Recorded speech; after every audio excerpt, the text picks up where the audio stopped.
So I am Stephanie Van Vark, and this is the live version of Just Talking Business. We are here in this historic venue that I actually love and adore, which most of you know I love and adore most of the buildings around here. It was founded or built in 1913 by a black man who is from Georgia, Jeter Walker. Hope I said his name right. And in this majestic venue, there have been a plethora of entertainment on this stage. And today we get a chance to showcase what we can do, as well as showcase some young ladies in this community who are towners for life, who do great things and show us how to do this well each and every day. So without further ado, I would like to introduce them individually. I'm going to read because, you know, when you're dealing with women who are leaders, there's a lot to talk about. Our first guest is the City of Miami Chairman and District 5 Commissioner. She was the first Guyanese American to be elected in the City of Miami and the first to be named chairwoman of the commission. She has served her community as Chief of Constituent Services for a Miami-Dade County Commissioner and later as an executive with the Community Action Agency. She studied at Nova Southeastern University, earning her Juris Doctor degree and becoming a practicing attorney. She most recently served as president and CEO of the Martin Luther King Economic Development Corporation, where she managed meaningful community programs like Wheels to Work, which addresses transportation hardships for families in need of vehicles to function within their daily lives. So I would like to welcome Chairwoman Christine King.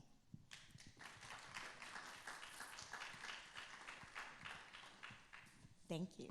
Thank you. Thank you. Nice to see you. Good to see you. Thank you for agreeing to do this. Thank you for having me. Next, we have Trina Harris. She is a mom of two beautiful girls, a businesswoman, and a community advocate. She's a towner for life, which means she was born in the heart of one of Florida's oldest black communities, Overtown. Trina earned a master's in public administration with a specialization in leadership and nonprofit management from the University of West Florida and a bachelor's degree in health service administration. She is proud of her experiences at Miami-Dade College. With over 15 years of relevant experience in nonprofit management, issue-based advocacy, and small business development, Trina is the new CEO of Touching Miami with Love, a community-driven nonprofit organization that offers holistic youth and family development program to nearly 400 youth and adults in Overtown and Homestead. Trina also owns Suite 110 Urban Wear, also here in Overtown. She is a council member of the Overtown Common Good Initiative launched in 2014 by the Allegheny Franciscan Ministries. She also serves as the Executive and Governance Committee of the Underdeck. Meet Trina Harris. It's a mouthful, right? Thank you. Thank you. Thank you. Thank you. And finally, last but certainly not least, our host and sponsor today and director of the Black Archives and Historic Lyric Theater is Kamila Pritchett. Before becoming the director, she served as a development coordinator and then the operations and programming manager of the Lyric Theater. Prior to her work at the Black Archives, she worked as a journalist for a decade and then an outreach liaison for a maternal and infant health nonprofit organization. She received a bachelor's degree in English with a minor in African New World Studies from Florida International University and an associate's degree in journalism from Miami-Dade College. She is a member and president of the Greater Miami chapter of the Links Incorporated, as well as a member of the Alpha Kappa Alpha Sorority Incorporated. Meet Kamila Pritchett. How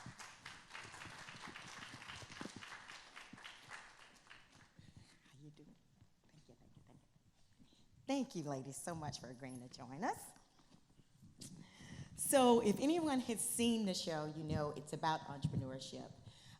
The goal was really to figure out how entrepreneurs stay alive and stay successful from day to day. But at the core of every entrepreneur, there has to be some level of leadership. So today, I asked these three women to give us sort of the core of how they operate as leaders in their own right. They're all bosses. And all run a business of some kind, in one case, a part of the city. So I think you can't get any better people to show us how to lead in what we do each and every day. So thank you again. So I want this to be conversational. Jump in, chime in as you like. Let's start with, turn this around so I can see my questions. We'll start with, what is your definition of leadership?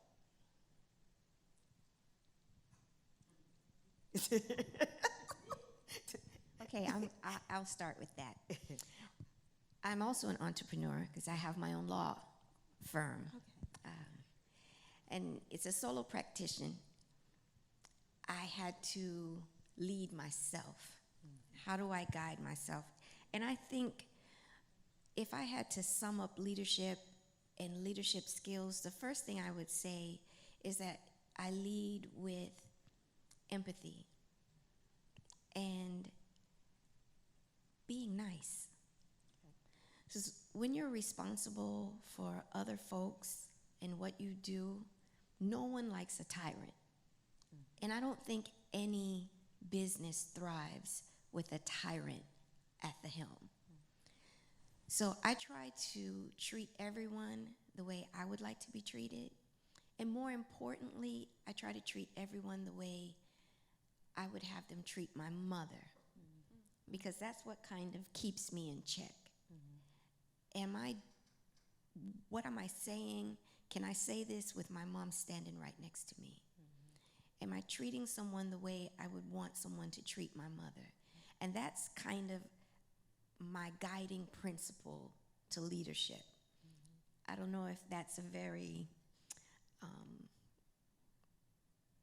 appropriate or, very standard, great response, but that's what kind of guides me in my path to leadership. Am I conducting myself in such a way that my mother would be proud of me? But you tapped on something kind of interesting there, that each leader has to guide themselves and sort of set their own parameters. So, you've come up with this formula. How have all of you come up with a formula of what you feel leadership will be on your path? I think to what the commissioner said, leadership means people are following you, right? So you have to be accountable for everything that you're doing, because your decisions don't just impact you. Your decisions impact the people who are working under you. They impact the organization that you're leading and the community that you're serving. So you have to understand and have a big picture view when you're making your decisions, because you have to understand that it's going to impact more than just you. And you really are accountable for how your decisions, as even if it's things that people who are under your direction are doing, ultimately you're still accountable for those things as a leader. So you have to be prepared to take one on the chin for the bad just as much as stepping up for the good.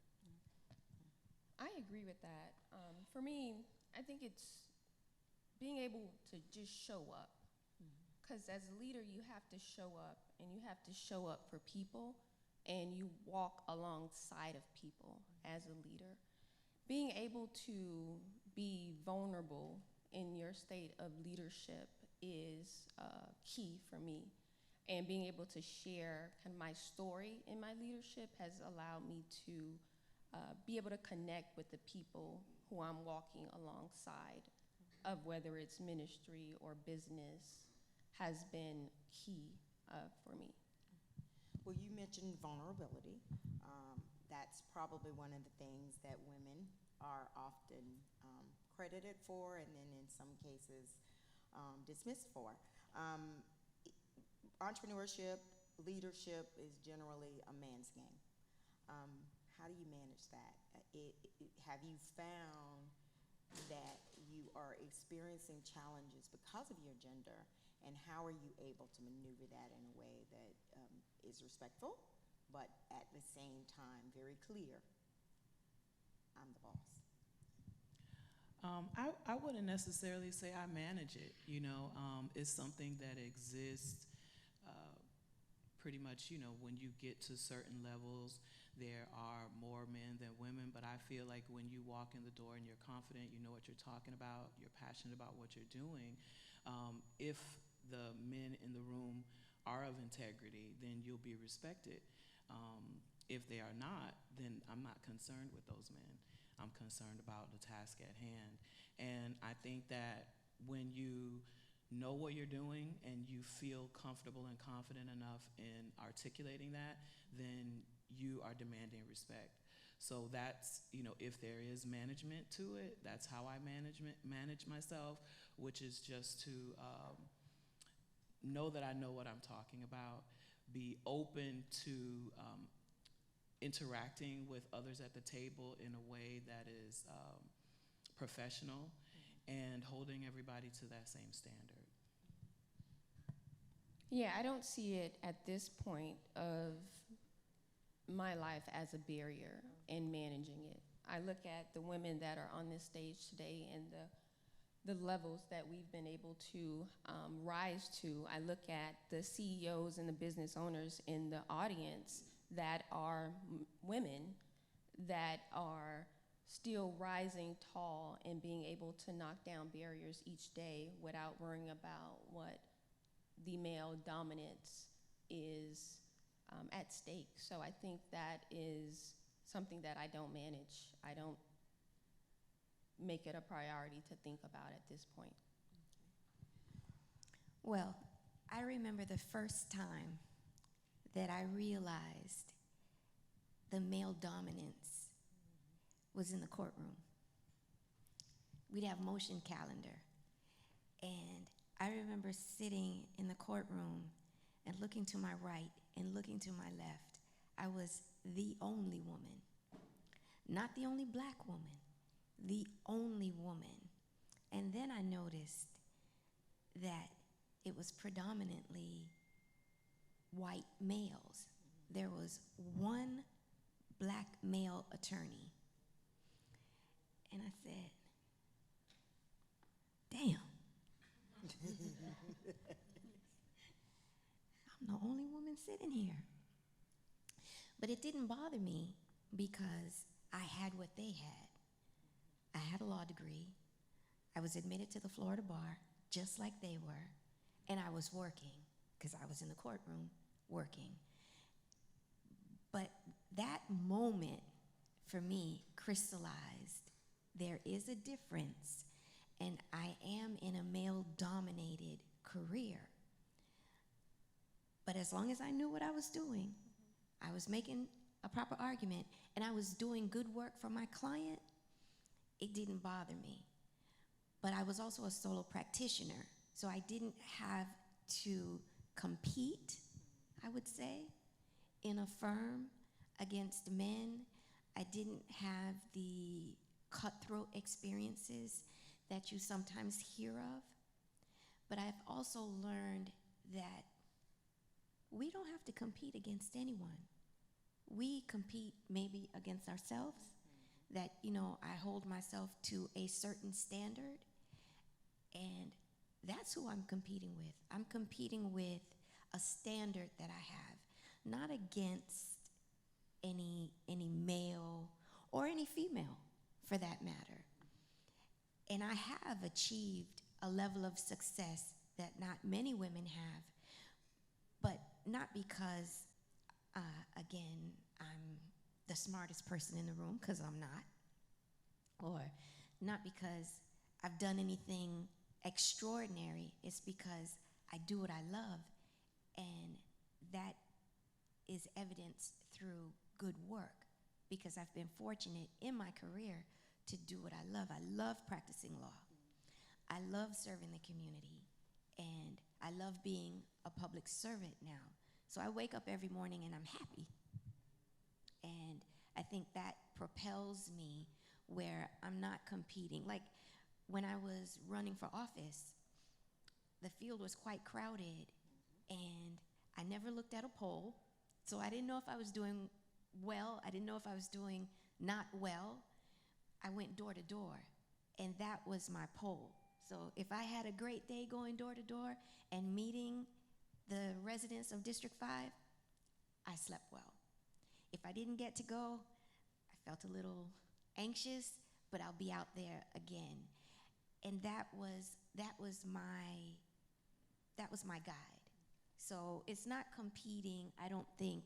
And I think if you do what you love, and I try to express this to our young people, do what you love, and you'll be good at it, and everything will fall into place from there. But what about the approach? I found as an entrepreneur sometimes, men will approach you in a way that is, oh, you're so pretty, you're so, almost complimentary, and that's lovely, but Yes, you're not yeah. quite Okay, equal to me. Wait, So it what is depends. That depends. It depends if you're talking to, say, I don't know, 2010 Christine, or if you're speaking to 2023 Christine. What's the difference? 2010 Christine, in my most polite, my softest voice, I would say, you aren't afraid to speak to me like that? And silence, pause. And they're looking at you like, what did she just say? Now, 1990s Christine, oh, that's She a went different way story. back. You went way back. That's a different story. But 2023 Christine, she says, thank you. And keep moving. Have you had some? Have either of you had any Well, occurrences like that? You see, we are not just women, we're also Black women. So in addition to, whatever issues you may say about, the men saying inappropriate things or whatever, but there's also the dismissiveness that just being of color that you get in certain spaces. So I think that for me, I'm kind of indifferent to those things the same way I would be indifferent to someone dismissing, assuming that I'm not in charge because I'm, a woman. Those things is kind of par for the course being Black, and then it's kind of double down when you're a Black woman. So sometimes you just learn to, unless it's completely egregious, I feel that not engaging to some of those comments, because some women do giggle and think that it's cute, and that perpetuates that type of behavior. So if I don't engage and keep on with the business that I'm there for, then hopefully that conveys the message that, that's not the conversation I'm trying to have. I agree. The lack of engagement in those comments sets the bar, sets the standard. Because at the end of the day, the way certain women carry themselves, you may not get those snarkly remarks from men.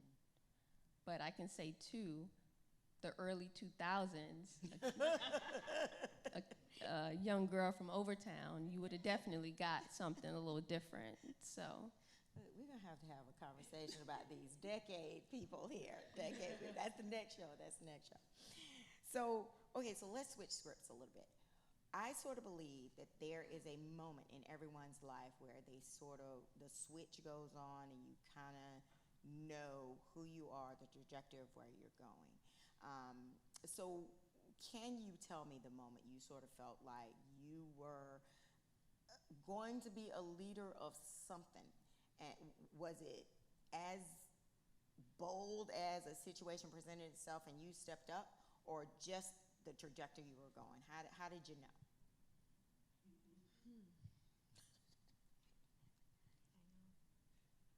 Go ahead. It just that I woke up that day and that's what it was. You can't. I feel like obviously I think all the experiences I had in my life have prepared me to lead, but I just think that in general the way I came to this job, I've been at the Black Archives for 10 years. And like you read in my bio, when I first started working, I worked as a journalist. When I was in college, before I started doing journalism things, I was focused on something completely different. And as I worked through different years, I realized that what I was doing was I was choosing those jobs. You know, I was selecting something to do because of aspects or characteristics of that job that appealed to me. I was choosing those jobs. But then the Black Archives came about at an interesting time in my life. My father had just passed away. I was thinking about leaving the job that I was working at, and I was not sure where I was going to go. I came to an event at the Ward Rooming House celebrating the Happy Birthday Miami.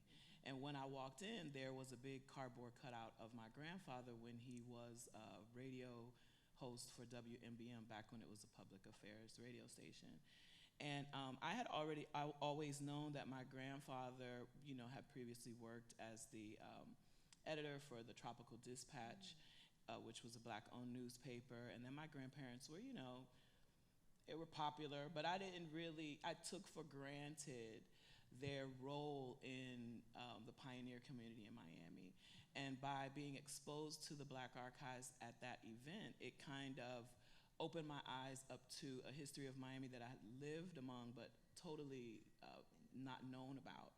So I feel like in that moment, this job selected me. And because I felt a personal connection to the history that I'm working to protect and preserve, that's what has driven me. So that is where my trajectory was taking me towards, you know, trying to invest in the history that I had not been connected to previously. And then because of that passion and because of that drive and because of the work that I poured into the organization is what made a way for this opportunity when it presented itself. For me, the role of being a leader, I think, came when I lost my mom in high school. And I had to be the head of the household and take care of my younger sister. And from that moment, I knew I needed to step up. And it's about showing up, stepping up, and taking charge. And from that experience to, I mean, Stephanie, me and my husband started from selling shoes out of the trunk of our car and to opening a brick and mortar location here in the community of Overtown and stepping out on faith in that leadership role of, people thought I was crazy. You're opening a store where? In Overtown? Back in the early 2000s? What? But taking that role and turning it to a business that has evolved, that was the step when young people was like, when you're walking down the street or you're in the grocery store and you see young people and they're like, that is the owner of a business. She owns this store. Or she's my coach at the park and they're looking up to me for guidance in leading. Or we're in the last second of a game and they're like, what are we doing? And you have people that are looking to you for guidance. I think in all of those little moments have been able to get me where I am today, to be stepping into the role of the CEO of an organization where I'm the first woman CEO, the first African American to hold a position at our organization. All of those moments are like, wow, this is here, this is happening, and this is my path. Very nice. Very nice. I can't point to any big aha moment. I could tell you that every part of my journey, I received a sign. I pray all the time, all day long. I was going to law school. I had to do the conditional program. It's a summer program, a 6-week summer program, and you had to get a certain grade to be accepted into law school. I went to Nova Southeastern University, Shepherd Broad Law Center. Every day, I would take the turnpike to get to school, pay, and I'm praying, and I say, one day, God, when I get into law school, I'm gonna get a sun pass. and it's a week before finals, and I'm going to pay, and I see this big sign that says, "Get your Sun Pass." And I asked, at the time they had toll booth operators, and I asked the lady, I said, "Did you just put that sign up?" She's like, "No." I said, I pass by here every day.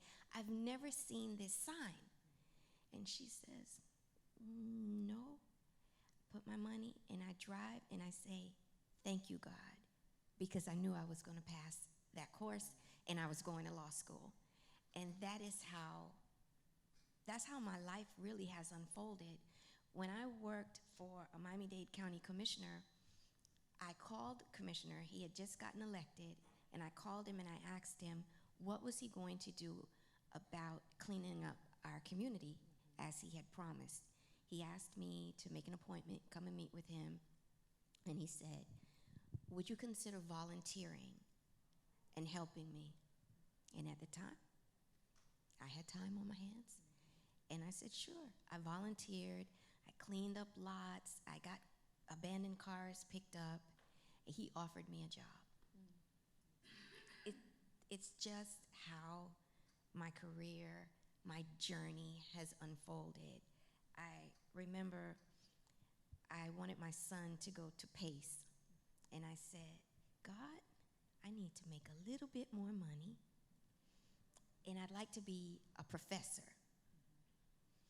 And I went to Barry University. I got my undergraduate degree from Barry University, and I was there. I needed to get my transcripts for the Florida Bar for my application. I needed to send my transcripts to them. And I went and I looked at the employment bulletin board. And a gentleman was standing there, and he's watching me looking at all the positions, and he said, "What are you interested in?" And I said, "I'd like to be a professor, an adjunct professor." "In what area of discipline?" "I'd like to teach American government." And I can't make this stuff up. He was the department head for the political science department, and he hired me on the spot. Oh, wow. Very And that is just how my journey and my faith, and that being the adjunct professor gave me the little bit extra money I needed so my son could go to PACE High School. Very cool, very cool. So let me ask, so we've talked about your journeys. Let me talk about your day. When you wake up in the morning, that might be more difficult to talk about, right? How do you start your day, and what's your plan for the day? I have a routine. Okay, Can I okay. say? I have a routine. I wake up and I pray. I say thank you, right? I told you I pray all day. I'm in the car praying. I'm sitting up here praying. I pray all the time. And I say a prayer, and I take some deep breaths. When I get out of bed, I stretch. Before I hit the bathroom, I stretch. And then, depending on what the day is, for me, my phone is on silent from 9 o'clock at night until 9 o'clock in the morning. I'm very protective of my time. So that time is for me to work out. That time is for me to organize my day. And now I find that I'm organizing my day before I go to bed. So I'm thinking about it, I guess, in my sleep. I read every night before I fall asleep. I read every day. And that's my morning routine. It's prayer. I open my eyes and I say, thank you, Lord, for this day. I am healthy. I am happy. I am loved. And then I start praying for whoever I need to pray for. You know, pray for the community, pray for this person, that person. If I know somebody is going through something, I pray for them. And I stretch, because I don't know if any of you have noticed, but since I got my puppy Cinnamon, when I wake her up in the morning, the first thing she does is stretch. The first thing she does is the puppy pose, and then she stretches out both of her back legs, And I thought, there's something to that. And so I stretch, and then, I go sit on the balcony, let some sun hit me, and it's just my private time. I read, maybe I check some emails, but all of that before I touch my phone or take a call or speak to anybody, it's my time. It's my personal, private time to get myself together to welcome the world. That's actually something I'm aspiring to do, but I am a work in progress. Definitely a work in progress. I think for me, it's waking up and being still for about 15 minutes, allowing my brain to kind of come out of the relaxed mode. Then I leave home. I go for an early walk / jog run by the Biscayne Bay, by the Miami Arena. Then I come back home, and on my walk, I'm worship, praying, reflecting, getting ready for my day. Back home, I'm in go mode. So I'm yelling at my daughter, saying, hurry up, you're late, we have to go. And then preparing either a smoothie or juicing. Juicing is new for me, so I just started. And juicing, and then I'm out the door. And my stroll through Overtown on my way to work. So saying hi to folks in the community, heading to the office, and my day gets started. And then after a long day, depending on if it's a late meeting, different meetings, whatever time I get home, relax, spend time with my daughter, call my daughter that's in college, check in on her, and then it's listening to an audiobook because I'm more of an audiobook listener instead of a reader. So it's my day. So yes, I am still aspiring to some type of a routine, and I think it's adorable that you wake your dog up, but my dog wakes me up. And that's when it starts, and I don't have a choice but to immediately go walk him. And then there's coffee, and I usually am using the morning because, as you did mention, I'm the president of my chapter of Links, the Greater Miami chapter, so I will use the morning time to try to do work for that, check emails, respond to things, check work emails, and then I may plan my day, but it doesn't stay that way. But I do try to come up with a rough sketch of what I aspire my day to look like. And then by the time I start answering my phone, that changes. But, I do try to get as much checking of emails and reading of things done before I leave my house because it is very busy here. So, I can kind of have some things out of the way before whatever may come up comes up. Okay. Have you ever had to pivot? I've got to talk through the microphone because I got in trouble a little earlier. Have you ever had to, so the core of the show is really about pivoting. You're having to change your trajectory in order to succeed, excel, thrive, even in some cases survive.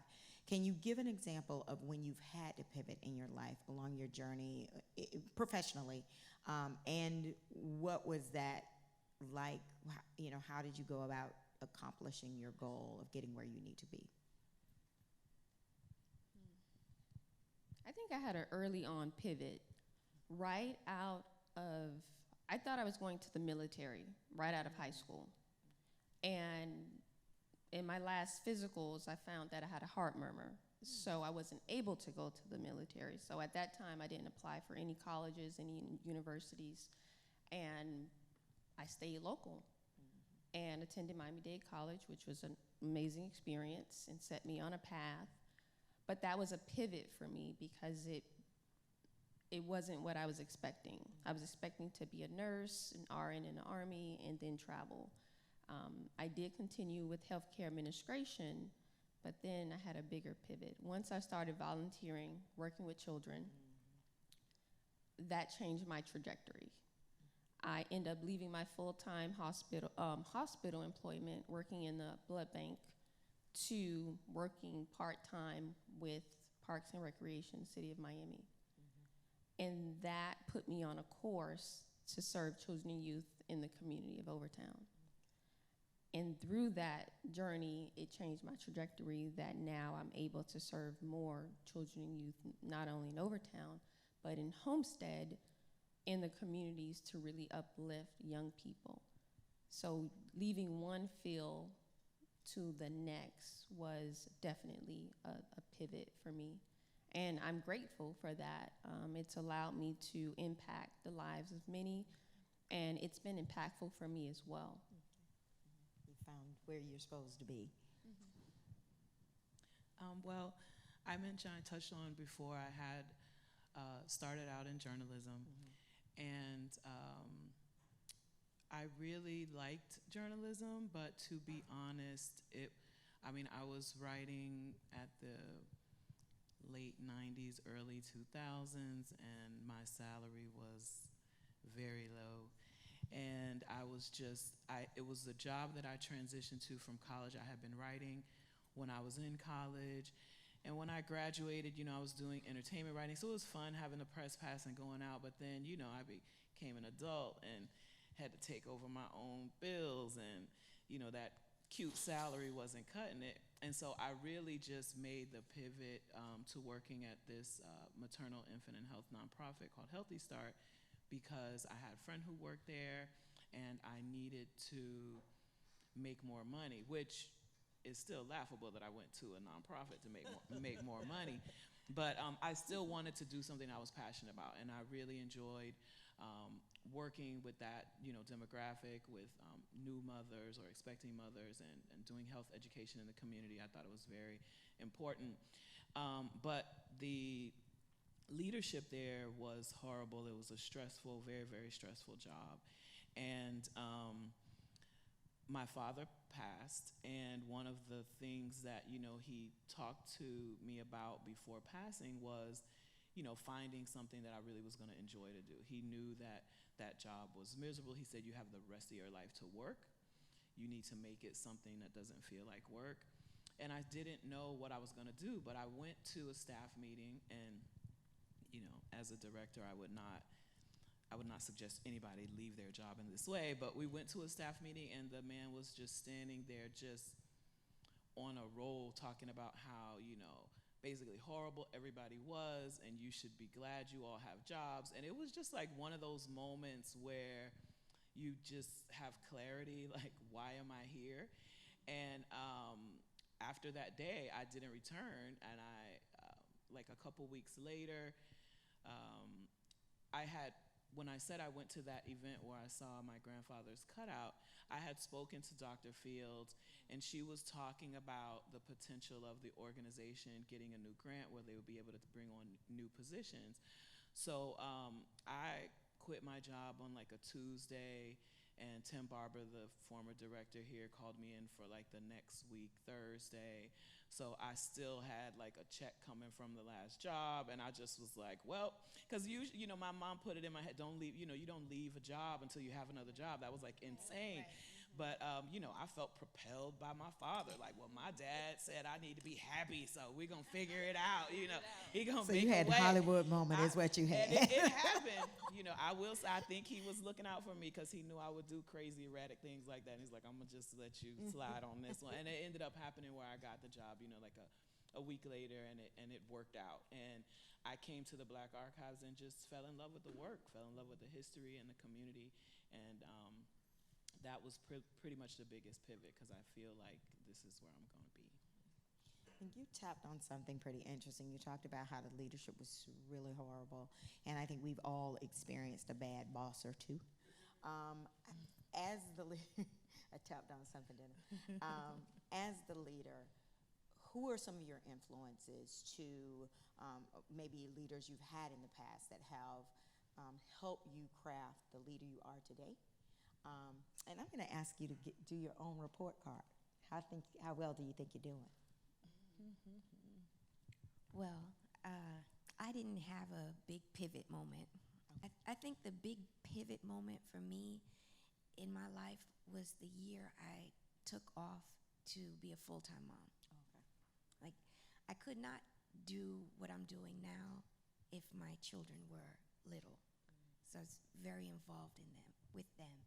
And when my baby girl was born, I was fortunate enough to be able to stay home for a whole year. And I loved every minute of being her mom and seeing her develop that year. And then I went to law school just after that. So she actually stayed home with one parent for the first 3 years of her life. And I nursed her for 18 months. I was a full-time mom. I know that's right. Yes, I was a full-time mom. And that was my big pivot moment. The other, like I said, the other moments in my life just kind of evolved, but I did learn from everyone. I am part of the Community Action Agency family. That's the department I transitioned to once I left the commissioner's office. They really instilled in me a sense of community, and I learned how to be a good leader from the good ones and the bad ones, what to do and what not to do. As well as when I was in law school, I learned from my professors the type of professor I wanted to be and the type of professor I didn't want to be. So I take all of the experiences, some might say were bad experiences, but I don't consider bad experiences. I consider them all opportunities to learn. And it shaped who I am, because that tyrant was not who I wanted to be. But the ones that were generous and giving, but you also get the work done. So you figure out a way to manage people in a way that you allow them to be great, which catapults you. Because what we do, we don't do without a team. And if you don't have a good team, you aren't any good. So I've along my journey, I've met one of the meanest women in this world. In the whole world? In the whole world. She still holds that title. She's the meanest woman I've ever met. And I said, I never want to be like that. Because some people in power use that power to step on your neck and make you feel small. And I felt for some of the folks that were my friends that weren't in the position that I was in, but they had to come to work every day because they had to take care of their family. So they came to work every day with anxiety, stressed out, worried. Nothing that they could do would be right, and you having someone yelling at you for no reason, and that's just not who I wanted to be. And I take all of those lessons, all of those opportunities, and I don't forget them. And it guides me and has shaped who I am. So do you think your employees would say you're a great leader? Christina? Well, you know, I can tell you everyone on my team, and they're not my employees, because I don't say that they work for me or I'm their boss or anything like that. We're a team, one band, one sound. And I love them. They all have my cell phone. They all independently can call me, text me, and they do. We have a group chat, and we talk to each other. We encourage each other. I send them articles that I read that I think they may enjoy. So, yeah, I'm the commissioner, but they're my family, and I love that. You know, I love that. I don't think that I would have anyone on my team that I wouldn't break bread with. And all of them, I enjoy being with all of them. I love hanging out with them, talking. We all have a great sense of humor, and that's what it is. Because public service and serving the community, it's fun, And I think everyone on my team loves it. I don't think anyone comes to work and they hate their job or they dread coming to work. And if they do, this isn't the right place for them. So they shouldn't, and I would help them. And I would hope, my team, if they say, I want to take a training on, I don't know what, absolutely. Because this should catapult them to wherever they want to be. And that's what I want to be, a catalyst for that. So. Well, so throughout my different jobs, I've had good leadership, and as the commissioner said, I've also learned from poor leadership. I've learned different things institutionally. Everybody here knows my predecessor here, Tim, and that's where I learned a lot of the history of Overtown and just about the different relationships between, that would help me throughout this job. But for me as a woman leader, I will say a lot of the people who I've learned leadership skills from, I may not have worked for, but I do know specifically there are several sorors, some of my sorority sisters, who have been presidents or in leadership roles, and just me being in awe over the way, because it is, you may not agree, but it may be a skill to manage a group of women, especially professional women who are already leaders in their own industry, and just to watch how some women have been able to lead, especially leading groups of leaders, which is something that I'm doing in my capacity with the Links. And being able to find mentors in different groups that I'm associated in has really helped me to cultivate my leadership style. And what's your A, B, C, D? What would you say? I have staff in here. You guys can chime in. We putting y'all on the spot, right?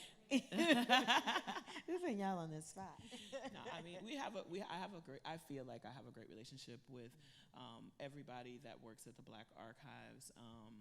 We're very communicative with each other. I make sure, you can't do your best if I don't let you know what I'm expecting and be clear of that. And also, because I've been at the Black Archives for so long, every single person that works here knows that I can, will, and have done whatever it is that they're doing. I don't feel ever above any position here. I have cleaned toilets and other things, and I have written grants, and so from the rooter to the tutor, I am prepared to serve. And I feel and hope that everybody who works at the Black Archives understands that, and that will allow them to respect me as a supervisor, because they know that I'm not asking anyone to do something that I feel that I'm too good for. I agree with that wholeheartedly.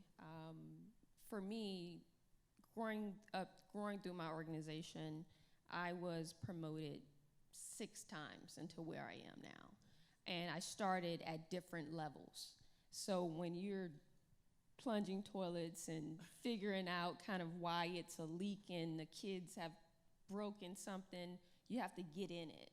And for me, all of those steps and phases has allowed me to walk and work alongside of my team, because I'm not successful without my team either. And we are, at our organization, we call it our TML family. And a part of that family, we have to make sure humans, people, are at the heart of what we do. And we humanize our interactions with one another, how we communicate, and also how we hold ourselves accountable.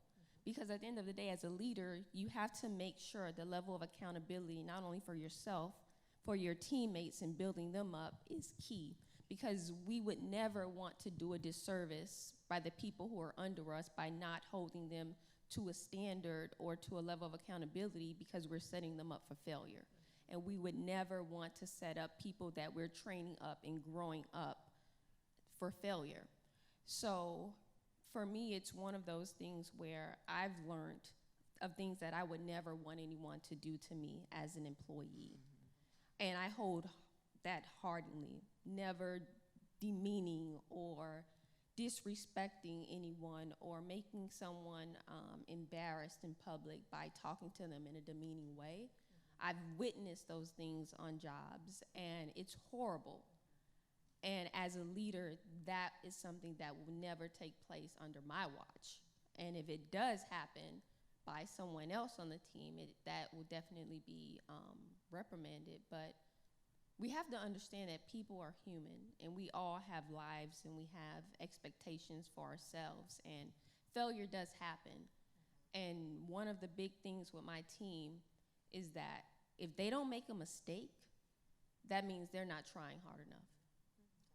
And we're not trying hard enough because we're not pushing the envelope if we're not making mistakes. Because failure is inevitable. And what is your report card? My report card. You My have no staff members here, right? I mean, I have Gotta be I put have on a the board. I spot. have an actual one of my board members are sitting here in the that's audience. really good. So That's my really board good right member there. can definitely rate me on my report card for sure. But thank you. Well, I think you ladies are all A+ in my book as well. I think we are coming to the end of the program, so I want to thank you so much for agreeing to do this. But before we go, are there any last words? I want to turn the last words over to you, even though I will have to say thank you to everyone else. But I want to turn the last words over to you. I'd just like to say thank you. Thank you for doing this. Thank you for having this platform, because we need various avenues to reach people.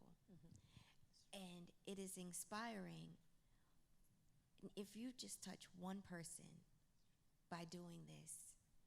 You've cemented your place in heaven. Oh, thank you. Thank you. I hope y'all heard that, right?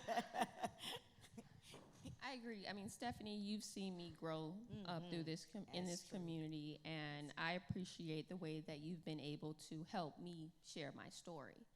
And a part of that story is a part of being a part of conversations like this and being in front of an audience with people who I've worked alongside of, lived life with. And it's an honor to just be in this space and this platform to be able to share. So thank you. Thank you. Thank you. Thank you. Stephanie, I want to echo that. I mean, when we talked about doing this program here,